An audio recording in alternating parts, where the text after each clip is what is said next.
Hey everyone, happy Tuesday and welcome to another edition of Training Tip Tuesday with me, Coach Coral from Team Babe Athletics. Hope everybody had a relaxing Labor Day weekend, perhaps if you were down in the Southeast. That included hurricane prep, so hope everyone is staying safe and sound and just able to enjoy a short work week and a long weekend. So, as always, want to do some race shout outs before we dig into the start of our September theme, which is race preparedness. Today we're going to be talking about taper week or taper in general. What is it and how do you do one? Hey Wanda, welcome. First off, we have several announcements and shout outs.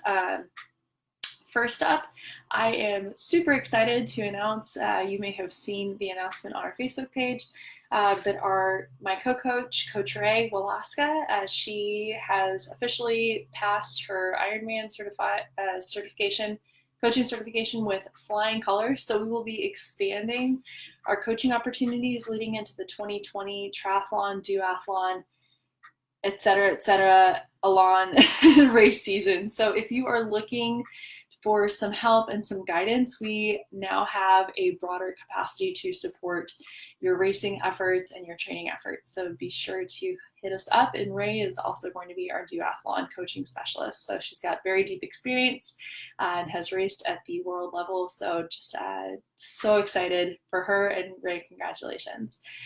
Let's see. Also, this past weekend, we had a number of athletes complete the Rainbow River Swim here. It's in North Central Florida. Absolutely beautiful place to swim to test your wetsuit swimming. If you're not such a big wetsuit fan, you can skin it as well, but just a really nice getaway for the weekend.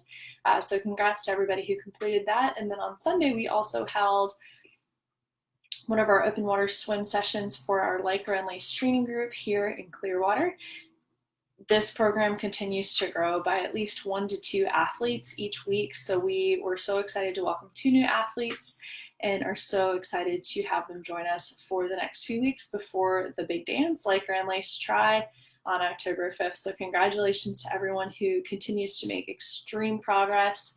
It's so exciting to see that progress, see those gains, as well as have just an entirely fun time along the way. So thanks to everybody who's come out for those awesome sessions. Also, lots of announcements today. Also want to give a massive shout out to our very own Jen Gottschalk. She's one of our coached athletes. Jen, if you may not have heard, Jen qualified for the Ironman 70.3 World Championship earlier this summer at her race at Steelhead 70.3 in Michigan. So Jen is already jet set off to France, and she is in her taper week. So very timely topic for you, Jen. As we talk about taper week going into your world champion effort this Saturday in Nice, France. So best of luck. We're so proud of you. Congratulations again. And then, all right, I think that sums up our announcements. So let's dive into our talk today about taper.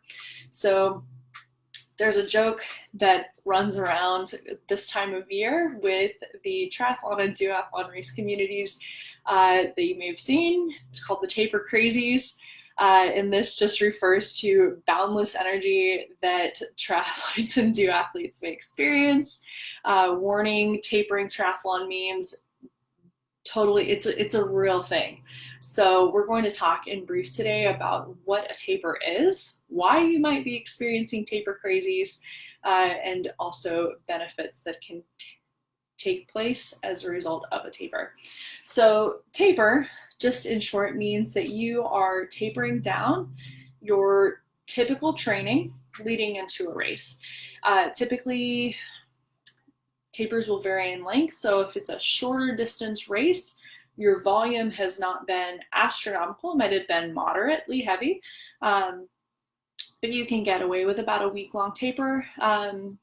And then some tapers are as long as 2 to 3 weeks, leading into a longer distance event where the volume has been quite high. I mean, we're talking in some cases even 18, 20 hours a week. So in that case, when the volume is very high, the race distance is substantially longer, we want to extend that taper week out, or taper,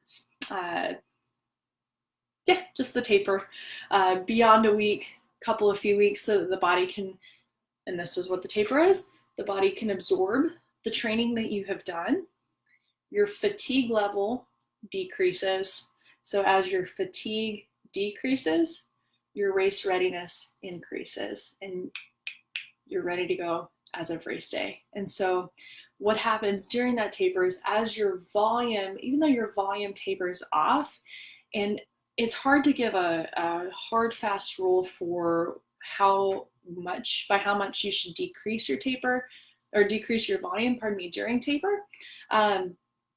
But because it really depends on the person. It's dependent on how well you recover in the first place.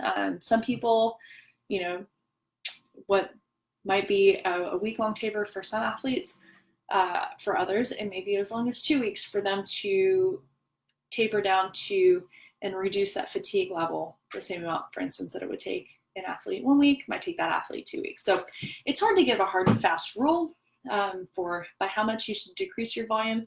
But typically like 60-70% is a good place to start volume wise by the taper, like final taper week.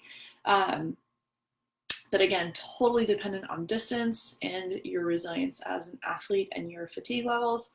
But you don't want to totally sit on the couch and eat bonbons because your muscles will just kind of become bleh and a little flat. So to maintain that sharpness in your muscles and keep that pop going so you can be ready to go straight out of the gate on race day, you want to keep the intensity up a little bit. Nothing that's going to completely diminish the rest and resilience that you've been gaining by resting a bit more. But some shorter kind of interval burst sessions to really keep those muscles sharp and race ready. Excuse me. So honestly, that's kind of the long and short of it. Figure out how long it's going to be, figure out your volume reduction, get a little pop of speed in there to keep everything sharp. And then also you really want to hone in on other things that will aid your recovery, such as sleep, foam rolling, perhaps massage. You don't want to do a massage or anything like that too close to race day, but maybe at the beginning of your taper, just to help flush everything out and get your muscles nice and ready to go. And also we're focusing on things like hydration, and then more practical nuts and bolts. You can make your race day schedule, your packing list. If you really need to burn off extra energy, you may end up with also a very clean house. But also take that time to perhaps send some thank yous to the special people in your life who have supported your race efforts. So because you will have a little bit of extra time in your hands, so you can still gear that extra time in a positive manner that will help your race readiness. But we hope that these tips are helpful. If you need any help figuring out a race taper strategy, don't hesitate to reach out. Also, if anybody wants to share their favorite tapering triathlete warning memes or other fun stories, would love to hear them. Always good for a laugh. So yeah, I think that's it for today. Have an amazing Tuesday. Stay safe if you are coastal Atlantic coast region, or your family's in that area. And we'll talk to you soon. Have a great week. Have a great day. Catch you next time.